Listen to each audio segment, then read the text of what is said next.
Welcome back to Anime Recap guys at pasensya na kung ngayon lang ako ng post at tayo ay magpatuloy muli sa ating recap. Pakita ang kanilang tunay na lakas ng dahan-daang tumigil si Moxie sa pagsupil sa kanya tunay na anyo at lumaki ang katawan nito. Nalaman ni Shengbo na itong Moonlight Fox ay nasa ika-9 na ranggo ni Yugto ngunit, ang impormasyong ito ay hindi naging hadlang sa kanya na maliitin ang kanyang kalaban pagkatapos ay isinaaktibo niya ang uhaw sa dugo na nagngangalit na mode ng kanyang alagang. Pagkatapos umatake agad ang lobo at naporohan si Moxie, at napasabi ang ating bida na masama ito, nagpatuloy ang lobo na umatake sa ating bida, at dama pa sila at pagkatapos gumawa ng paraan ang ating bida na inutusan niya si Moxie na gumamit ng skill, tinatawag na Moonlight Charm Hunting Wolf ay hindi inaasahan na buhay pa si Moxie ay wala itong oras para mag-react at nakuha nito. Si Shangmo ay nasa estado ng gulat na nagamit nitong Moonlight Fox, lahat ng advanced techniques na matutunan ng mga species nila tinakbuhan din niya ang buhay niya. Inutusan si Moxie na patayin siya ng isang malakas na sigaw ang narinig sa buong kagubatan. After that bumalik si Moxie, Chumo at masaya sila dahil nanalo sila. Chumo was about pauwi na pero biglang sumulpat ang misteryosong aura na ito, sa paligid niya bigla siyang nahirapan sa pagpapalahi ng isang puting bangungot na lumabas ang halimaw na ito dahil sa pakiramdam. Parang nanghihina na si Chumo. Kinalma ni RNC ang sarili at nagmuni-muni na kailangan niya mabawi ang ilan sa kanyang lakas upang makaligtas dito. Ang puting bangungot ay patuloy na sinubukan at patayin siya ay sinusubukan pa rin ni Chumo ang kanyang makakaya para tiisin ito at makaipon pa ng lakas. Hindi niya hahayaang patayin siya ng puting bangungot na ito. Alam niya na kailangan niyang mabuhay. Kinabukasan nagising si Chumo at masaya dahil buhay pa siya. Agad siyang lumingalinga sa paligid para hanapin ang mga kaluluwa, na baka bumagsak ang ibang mga bata sa araw na iyon. Ay masaya siya dahil nakuha niya ang mahalagang soul core mula sa Flametail Chumo. Kailangan lang maghintay ng ilang araw para magamit niya ito para palakasin muli si Moxie. Ang amang ay nasa Cloud9 samantala sa kastilyo ng ang mga dika na ito ay nagulat kay Lord Cao na si Shengmo at ang iba pang malalakas na bata ay binaba na sila 30-35 Pinatay lahat ng tao nitong binaril Lord Cao na na-stress na siya dahil ang mga batang ito. Ang mga talented na balak niyang alagaan ay nag-aalala rin siya dahil hindi ito pababayaan ni Lord Zia. Tinanong ni Lord Cao kung mayroon bang ebidensya na magagamit nila itong Deacon. Sinabi sa kanyang amo na hindi umuwi si Chumo kagabi at ngayon siya ay the primary suspect. This guy also thought na may nakalusot sa island base nila Lord Cao tapos inutusan lahat the kids together again. They were all gathered. Chumo masaya pa rin pag-iisip tungkol sa kapangyarihan up na maaari niyang ibigay sa kanyang kaluluwa. Alagang hayop ito pagkatapos ay inihayag na dahil nagkaroon ng ilang ang mga tagalabas na papasok sa isla ay ililipat nila ang kompetisyon bukas. Ang top 10 lamang, 10 bata ang makakaligtas at ang iba ay ibababa. Ang anunsyo na ito ay nagpawi ng ngiti mula sa Chumo. Alam niyang kung bukas ay hindi ganap na gagaling si Moxie. Ngayon, nagtataka kung ano ang gagawin niya ngunit may bumangga sa kanya at natamba si Chumo. Ikaw pala si King nitong suot na purple-haired guy. Chumo at sinabi sa kanya na dapat niyang pahalagahan ang mga natitirang araw ng kanyang buhay sa susunod na araw na malapit na ang kompetisyon, upang simulan ang tunggalian ay isa laban sa isa at ang survivor ay magpapatuloy sa susunod na yugto. Ang mga matatalo, pinatay ang Deacon. Inabot ang pangalan at ikaw na king. Lahat ng iba pang bata ngayon ay balisa dahil kahit sinong makakaharap sa lalaking ito ay tiyak na mawawalan ng tingin si Chumo sa kanya at ramdam na nila ang pressure na nakuha muli ng Deacon. Ang isa pang pangalan ay naghihintay din si Chumo, at si Zhang ay nangingisda. Ang ilan sa 10 bata ay gumaan ang pakiramdam ngunit ang ilan sa kanila ay naawa sa batang ito. Natakot siyang labanan kaking dahil ayaw niyang mamatay. Nagsimula siyang tumakas ngunit si Lord Caon ay handa para sa mga ganitong uri ng mga senaryo. Ipinatawag ang kanyang pangangaso na lobo.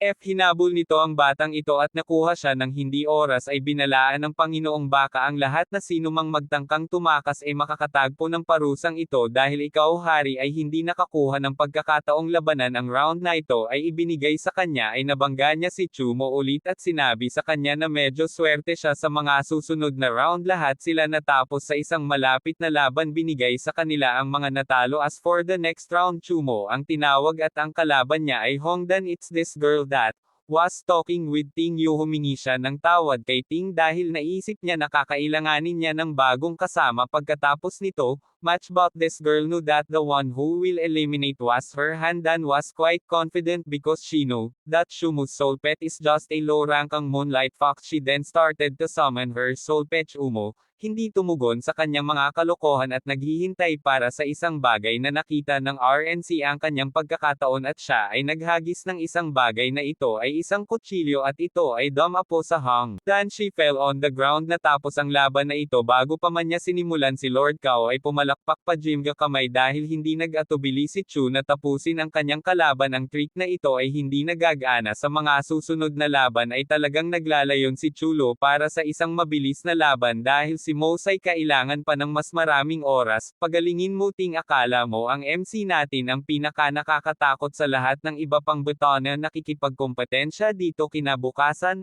ang kompetisyon ay malapit nang ipagpatuloy. Ang mga bata na nakaligtas hanggang sa puntong ito ay medyo malakas ang lahat samantala si Moxie, nakabawi lamang ng 50% lakas nito. Inanunsyo ni Lord Cao na ito na ang kanilang huling laban at ang mananalo ay makakaalis sa islang ito. Pagkaraan ng ilang sandali nagsimula ang huling labanan ay Chumo laban sa taong ito. Nagngangalang G Senador ang isang ito ay medyo kumpiyansa dahil nakakuha siya ng maraming monster ting na akala mo ay magiging ito. Sa paglipas ng panahon, nagkaroon talaga siya ng kumpiyansa sa kanyang kasama sa kwarto at ang mga nag-iisang alagang hayop ay tinawag na ang isa pa. Mabilis na napansin ng mga bata na hindi pa lubusang gumaling ang fox pero wala ka talagang pakialam kay Ting dahil alam niyang mananalo pa rin si Shumo sa laban na ito. Sinimulan ng Halomono Mani ang pag-atake nito at naiwasan ito ni Moxie. Ang ilang mga bata ay namangha ngayon dahil ang fox ay masyadong mabilis at maliksi. Si Moxie ay nasa likod na ngayon ng Mandy na halimaw na ang Soul Master nito ay sinubukan itong bigyan ng babala ngunit pagkatapos ay nagpatuloy si Moxie na umikot sa paligid nito. Pinaplano ng RNC na ubusin muna ang Money Monster bago nila ito atakihin ni Moxie saka ginamit ang charm ability nito. Mabisa laban sa halimaw na Manny na hypnotis mo rin ito. Sinubukang sigawan ni G Senador ang kanyang kaluluwang alaga para gisingin ito ngunit huli na si Moxie ay masyadong mabilis at ito, tapos ito ay isang trabaho. Ang Money Monster was deaf. Jizan ay pagkatapos ay kinuha sa kanyang lugar. Lord Cao congratulate everyone, ngunit mayroon pa ring isang problema. Mayroon pa ring 11 na tao ang umalis sa mga patakaran ng isla, and kung kailangan lang nila ng 10, lahat ng mga batang ito ay nag-iisip ngayon kung ano ang gagawin ngunit pagkatapos ay itinaas ni Zhu King ang kanyang kamay. Sinabi niya kay Lord Cao na dahil hindi niya nakuha isang pagkakataon na lumaban ay handa siyang labanan ang Shumo at kung sino ang matalo ay matatanggal. Alam ng taong ito na sugatan pa rin ang Moonlight Fox. Shumo ay napilitan na siyang gumawa ng desisyon. Nagngalit ang kanyang mga ngipin at sumagot na mula nang dumating ka ay sabik na gawin ito ay ibibigay niya ang kanyang wish lord na baka. Natuwa siya sa pangyayaring ito at pinayagan niya ang kahilingan ni Chumo at si Zhu King na ngayon ay lalaban kay Zhu King na ipatawag siya, Scaled Serpent, at pinatawag ni Chumo si Moxie. Ang unang umatake ay ang ahas na ito ngunit si Mosai ay mabilis na gumawa ng counter-attack. Chumo pagkatapos ay binalaan si Moxie na palaging dumistansya ang sarili mula sa ahas dahil baka ito ay makahigpit sa kanya at ginawa rin ito ng ahas. Ilang mga pag-atake ito ay talagang nagiging isang matinding labanan sa pagitan ng mga ito. Dalawang makapangyarihang kaluluwa alagang hayop. Haring Hudyo ginamit ang lason nito na tumalsik ang ahas na iniluwa ay makamandag na patak patungo kay Chumo at Moxie. Ang ilan sa mga ito ay umabot sa kwento ng Moxie at nagsimula itong magsunog ng ahas na ginamit ito. Pagkakataong sumugod patungo sa fox, buti na lang nailagan ito ni Moxie at sinubukang gawin. Las ang impact ay nagpalipad din si Moxie patungo sa Chumo. Ang mga pag-atake nito ay hindi naging epektibo dahil ang mga kuko ni Moxie ay hindi pa ganap na gumaling na hindi nito mabali ang kaliskis ng soul pet na ito. Alam ng mga bata kung anong galaw ito ay at maaari pa itong lumamon ng mga tao at kaluluwang alagang hayop. Ting sumigaw ka ng Chumo na dapat na siyang tumakbo ngunit nanatiling kalmado. si Chumo at sinabi kay Moxie na dapat niyang gamitin ang kanyang mga bagong kasanayan. Ngayon ay pumunta na si Moxie pababa at ngumiti kay Chumo habang naglalakad muli patungo sa ahas. Nagsimulang mag-glow ang katawan nito na ginamit ni Moxie. Ang cage bunching technique na ito ay lumikha ng clone ng sarili nitong si Juking ay hindi ito naabala dahil naisip niya na mas malakas ang kanyang soul pet kaysa sa fox na ito. Nagtagpo ang dalawang ito sa kanilang pinakamalakas na kasanayan. Nagpatuloy si Moxie sa pagtakbo patungo sa ahas at ang isang ito ay ganoon din si Ting. Natakot ka ngayon dahil naisip niya na si Moxie at Chumo ay tapos na para sa RNC ay may ibang plano sa isip niya. Hindi niya inutusan si Moxie na umiwas sa pag-atake ng ahas saka kinain si Moxie nitong malaking ahas, ay higit pa sa kakayahang gawin ang simpleng gawaing ito. Pagkatapos ay inutusan ni Zuking ang kanyang alagang hayop na ipadala si Chumo sa langit bilang well so thought they would be reunited with his fox but then its aura started to fade away. May nangyayari sa loob, ang katawan nito ay lumabas si Moxie gamit ang Dark Moonlight Slash nitong good boy na nanalo sa laban. Lahat Jimga manunood ay nabigla. Chumo pagkatapos ay inutusan si Moxie na patayin si Zuking. Ang buhay ng Hirachawanab na ito, sa gilid ay nalaslas siya ni Moxie at pagkatapos ay nahulog siya sa labanan na ito ay opisyal na dahil sa isang deacon na pinuri si Chumo para sa paggamit ng husay o kaawa-awang hitsura. Ito ay nakatago ng husto kaya naman nagulat si Zuking. Alam ni Lord Cao na ang Moonlight Fox na ito ay nasa ika-9 na yugto dahil ito nga nagagamit ang advance na mga kakayahan. Nagbago ang kanyang kalooban nang tanungin niya si Chumo tungkol kay Shengmo at sa iba pang naging pinatay last time he used his skill to mentally restrain RMC. Chumo started to feel an intense headache. Lord Cao still interrogating Chumo. Pinipilit niyang sabihin ang totoo, pero nagdesisyon si Chumo at hindi niya aaminin ang ginawa niya. Sinabi niya sa lahat na inosente siya. Sinubukan pa ni Moxie na tumulong pero pinigilan niya ang ibang diakono. Saka pinaalalahanan si Lord Cao na hindi niya kayang patayin si Chumo dahil kailangan nila ng 10 anak para the next stage, otherwise Lord Zia will be furious. Lord Cao kumalma at tumigil siya. Pagkatapos ay sinabi niya sa lahat na magpahinga dahil magkikita silang lahat sa loob ng 3 araw. Nagsimula itong bamulong sa kanyang kasama tungkol sa ugali ni Lord Cao. Sinabi niya sa isa na nag-aalala ang amo nila dahil baka may mapunta pa sa mas mataas na posisyon kaysa sa kanya. Malaki ang potensyal ni Chumo. Ito ay nag-alaga paputing bangungot sa loob ng kanyang katawan at kung isang araw ay papaboran si Lord Zia kay Chumo, Lord, aagawin sa kanya ang posisyon ng baka. Nagpa siya ang dalawang ito na tutulungan na nila si Chumo at iingatan nila siya. Ligtas ito lamang ang kanilang pagkakataon na ma-promote din at sa gayon ang kanilang masamang 39:35 na plano ay itinakda. Noong gabing iyon ay si Chumo ay nasa tuktok ng isang bundok at may hawak siyang 2 soul crystals, isang apoy na ipinatungkol na soul crystal at isang hayop na iniuugnay na soul crystal. Pareho itong magpapalakas ng lakas ni Mox at gagawin nila, ihanda ito para sa susunod na ebolusyon nito ay madaragdagan din ang pagkakataon ng Moxie na maging isang 9-tailed demon fox. Sa hinaharap Chumo ginamit ang mga kristal at pagkatapos ay sinimula ni Moxie na baguhin ang mga kuko nito na ngayon ay mas matalas na mas maraming marka.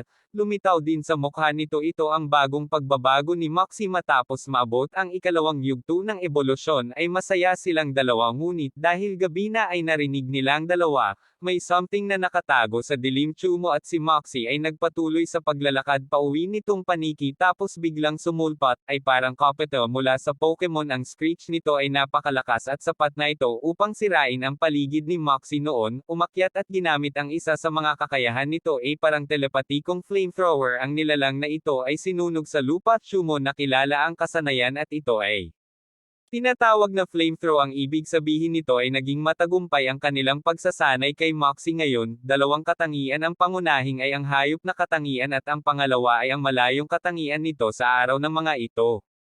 Ang pag-alis sa isla ay sa wakas ay dumating. Sinabi ni Lord Cao sa mga bata na dapat nilang isaalang-alang ang kanilang sarili na maswerte dahil nagkaroon sila ng pagkakataon na makapunta sa Olive at makatakas sa bangungot na isla na ito. Karamihan sa kanila ay nagdiwang samantala si Chumo ay nagkakaproblema. Breeding siya ay nasusuka sa dagat. Nakita ng isa sa mga diakono ang dalawang ito at binalaan niya ang mga ito na huwag tumayo malapit sa karagatan dahil maraming mapanganib na mga alagang kaluluwa sa paligid. Ay bilawless niya na kung ang mga nilalang na ito ay nakakita ng mahihinang tao, Lahat sila ay lalapit sa kanila at tulading inaasahan, sinubukan ng isa sa mga nag-iisang alagang hayop na ito na hulihin, sila ang Chumo ang nagligtas kay Ting mula dito. Alam ng Deacon kung ano ang nilalang na ito at tinawag itong python shark noon, nagulat kay Lord Cow na ang kanilang bangka ay napapaligiran ng mga nilalang na ito. Ang mga pating ng sawa ay nagsimulang kanilang mga pag-atake at ang bangka ay tumatanggap ng malaking pinsala. Inutusan ng mga Deacon ang lahat na pumasok sa cabin ng barko na si Lord Cow.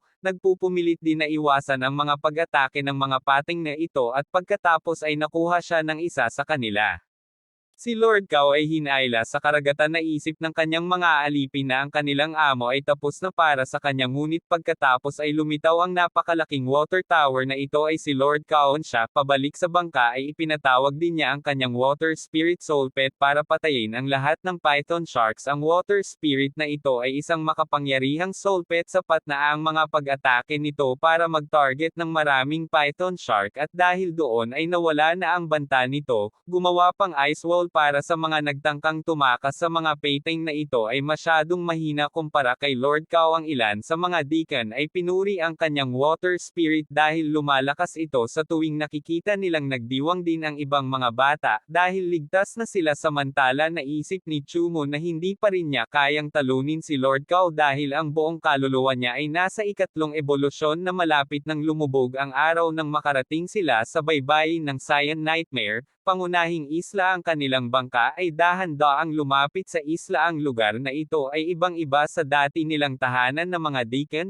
Pinaalalahanan ang mga bata na kung magaling sila sa pagsusulit na ito, maaari silang may padala sa mas malalaking isla sa lugar na ito. Masyadong abala at agad silang sinalubong ng mga babaeng ito. Nagsimula si Lord Cow, para matuwa ay iniwan niya ang responsibilidad sa maswerteng pangalan niyang si Sengzi. Magpapalipas ng gabi ang amo na ito sa ibang lugar. Pagkatapos ay sinabi ni Zhangzi sa mga bata na kakalabanin nila ang mga bata mula sa ibang isla sa loob ng bangungot na palasyo sa loob ng ilang araw at base sa kanilang pagganap ay gagantimpalaan sila ng ilang mga benepisyo na inaasahan nitong Deacona. Ang isa sa kanila ay makakakuha ng mas mataas na ranggo sa lalong madaling panahon at siya ay nagsasalita tungkol sa Chumo. Pagkatapos ng mahabang paglalakad ay nakarating sila sa kanilang pinakabagong tirahan. Bawat isa sa kanila ay itatalaga sa isa room at Gufeng ang magiging pinuno nila. Binigyan din sila ng tig-isang gintong baryona. Magagamit nila ito para makabili ng ilang bagay na kakailanganin nila para mapahusay ang kanilang lakas. Na gagamitin ni Chumo ang kanyang barya sa malapit herbal market, and just like that RNC were lost in this city, but then he smelled a familiar aroma invite it and he was led inside this store. Sinalubong siya ng matandang ito at tinanong kung gaano ang kailangan niya. Chumo agad na sumagot at hiningi ang heavenly bluegrass. Ang matanda,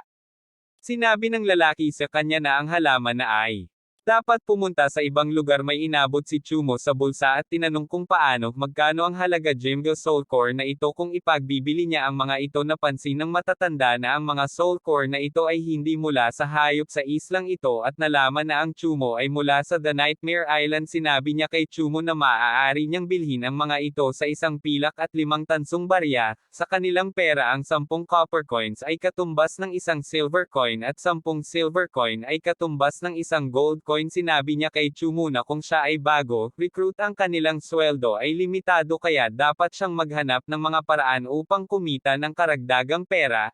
Excited na tinanong ng NC namin ang matanda kung may alam siyang paraan at sa kanya ipinakita. Ito ay mabibili niya ang nag-iisang core ng hayop na matatalo ni Chumo. Humingi siyang lugar kung saan niya maaaring manghuli ang mga nilalang na ito at nalaman na nasa masukal na kagubatan sa timog ang mga ito. Hindi pa tapos magpaliwanag ang matanda, ngunit nagpatuloy na si Chumo ay gabi na nang makarating siya sa masukal na kagubatan, tapos natapakan ni Chumo ang isang buto at sa paglingon niya ay naakupsahan. Haha, siyempre dito muna matatapos ang anime recap nato para naman may excitement. Hahaha. Kalimutan mga lods na subscribe, like, comment, share.